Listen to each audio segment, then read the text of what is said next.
C'est une histoire digne d'un film apocalyptique et cela se passe au Kenya.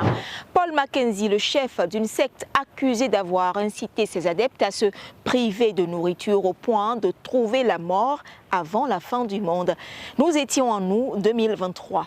L'autopsie a révélé que la plupart des victimes étaient mortes de faim, mais aussi de violences corporelles. Le procès de Paul Mackenzie ainsi que 94 co-accusés, 54 hommes et 40 femmes, a débuté le lundi 8 juillet 2024. Selon le ministère de la Justice, les accusés ne fonctionnaient pas seulement comme un groupe extrémiste, mais aussi comme une organisation criminelle bien organisée, opérant sous l'apparence d'une église dirigée par le pasteur autoproclamé Paul Mackenzie.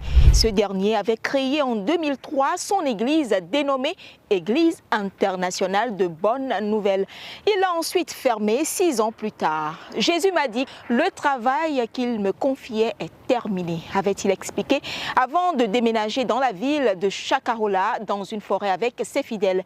Les victimes de Paul Mackenzie ont été évaluées à plusieurs centaines. Sur certains corps, des organes ont même été retirés, signale la justice kenyane. C'est une proche des victimes qui a dévoilé le scandale à la police. Cette dernière a fait une descente dans la forêt de Shakahola. Ce qui a été découvert était surprenant. Des fosses communes, des corps sans vie et plusieurs personnes pratiquement mortes de faim.